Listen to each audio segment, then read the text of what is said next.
Oh, Thank you very much. I'm glad to have you here. Thanks for coming in during a holiday week. Richard, I want to start with you. Is a president immune to conflicts of interest? No, a president can have conflicts of interest just like anybody else serving in the government. There are some conflict of interest statutes that do not apply to the president. For example, the criminal conflict of interest statute that would criminalize certain official actions taken by a government official. That doesn't apply to the president.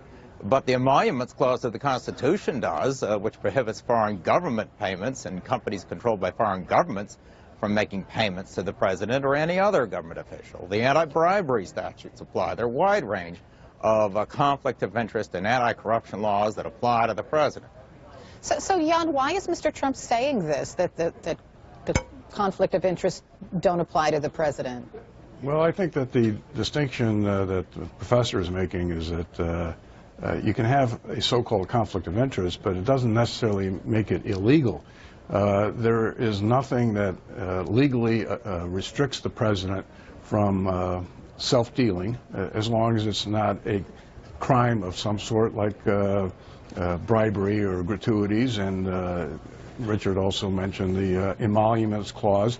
But at its base, there's nothing that requires the president disengage from his businesses. There's nothing that says that he cannot continue knowing what's going on with his business. Fundamentally, the problem that's confronting Mr. Trump is that he wants to retain public confidence in what he's going to do as president. Now, number one, he now really has a full-time job that's not going to allow him an awful lot of time to do his business matters, which is why I think he says, well, I'm getting out of managing that business. I'm going to have the kids do it.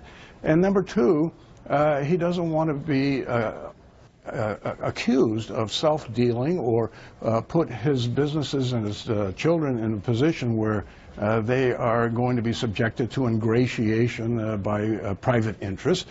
So he has to really put some self-imposed restrictions on himself on how he's going to operate and what his relationship with the businesses are going to be. Because some people say he really does need to do that, because this sort of comment, some say, echoes Richard Nixon, because Nixon said something similar to David Frost decades ago. Listen. In a sense, you're saying is that there are certain situations, and the Houston plan, or that part of it was one of them, where the president can decide that it's in the best interest of the nation or something, and do something illegal. Well, when the president does it, that means that it is not illegal. Okay, so just to refresh everyone's memory, Nixon was later accused of abuse of power. For those who don't remember exactly, Nixon's staff broke into the Democratic National Headquarters to make sure Nixon would be reelected, and then Nixon allegedly used the CIA to cover up the crime. So, Richard, isn't it dangerous for a president to think he is free from any conflict of interest? Well, yes, and that's my concern here, that President-elect Trump and his transition team staff don't want to deal with this issue. A few moments ago, I emailed Kellyanne Conway and suggested that the Emoluments Clause issue at least could be addressed if the president-elect were to assign over to the United States government any and all payments from foreign governments and entities controlled by foreign governments as of January 20 and implement an audit procedure to make sure that all those payments are assigned over to the United States government.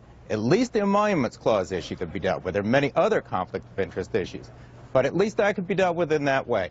And so far, they are showing no willingness and sending the message to me that they aren't even interested in my advice because I didn't support Donald Trump for president. Well, now he is the president for all of us, all the American people. He's going to be, and he needs to comply with the Constitution at a bare minimum. And they need to recognize the problem and address it.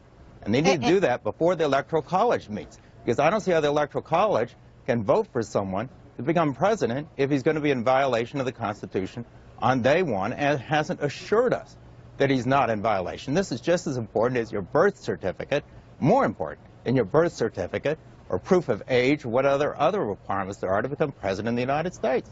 And Jan, I think Richard is saying that because Trump recently admitted that he encouraged the British politician Nigel Farage to oppose offshore wind farms that affect the views of his Scottish golf courses. And Trump just shrugged that off when asked about it. So, I don't know, is that the slippery slope that Richard is worried about, Jan?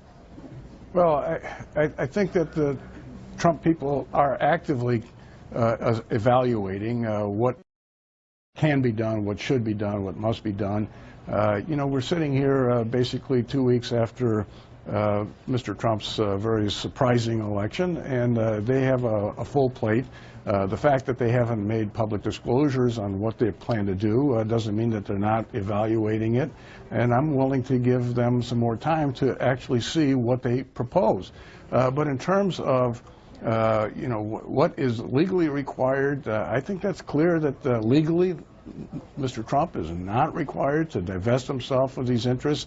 I don't agree with Richard about his evaluation of the so-called emoluments clause.